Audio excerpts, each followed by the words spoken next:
Hi everybody, my name is Jim Sprague. I'm the owner of Sprague Woodturning. I've teamed up with Designer Epoxy, and today I'm going to do a tutorial on how to mix and apply the Pro Series from Designer Epoxy. This is the 1.5 gallon Pro Series kit. As you can see, there is 2 parts A and 1 part B. It is absolutely crucial that you mix the 2 parts A and B correctly. I'll show you how to do that. So this is the mixing cup that we're going to use, and as you can see there's all kinds of scales all over this, which can be confusing for some beginners. At the top is the scale, so this is the 2-to-1 and this is what we want. For my project today, I want about 450 milliliters, so I've picked the number 4 scale.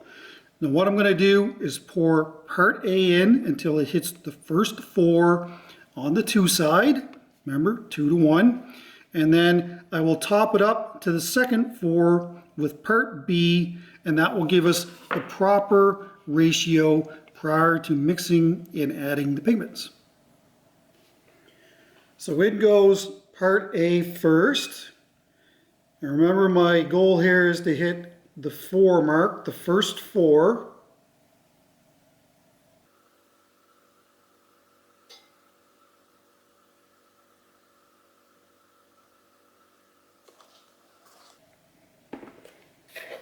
Now we top the rest of the mixture up to the second 4, and that will give us our 2-to-1 ratio.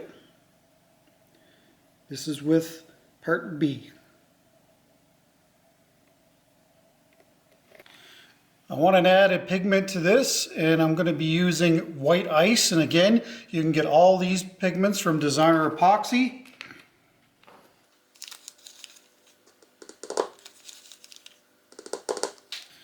I've removed the tape so we can see better.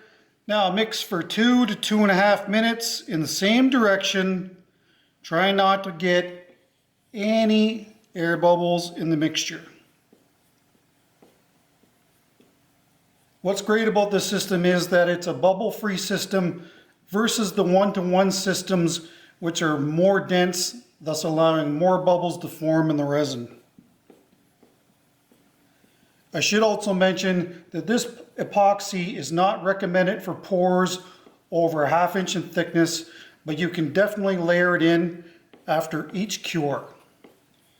Working time on this epoxy is 45 minutes and fully cured in 24 hours, but it's dry to the touch in 12 to 16 hours.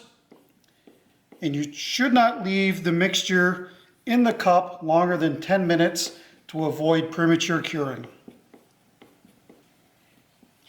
Now when you're mixing the epoxy, make sure that you scrape the sidewalls of the bucket that you're using or the cup that you're using and the bottom to make sure that all the resin is mixed up properly. I forgot to mention that you should be wearing rubber gloves, so make sure you wear rubber gloves when mixing up your resin. That's been about 2.5 minutes. Let's pour it in our project. So I'm going to be pouring the epoxy in the rim of this walnut bowl, and it should give a really good striking contrast between the two, the wood and the resin.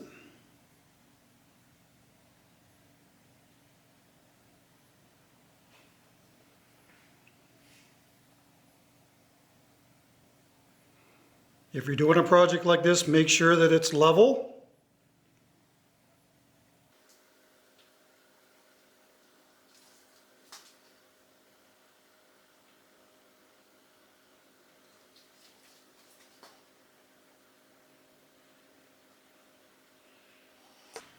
So at this point, if you do have any bubbles on the surface, you can simply use a heat gun, quickly go over the surface of the resin, and that will pop any of the bubbles that remain.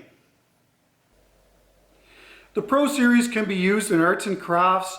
You can use it on countertops, floors, and of course you can use it on a lathe.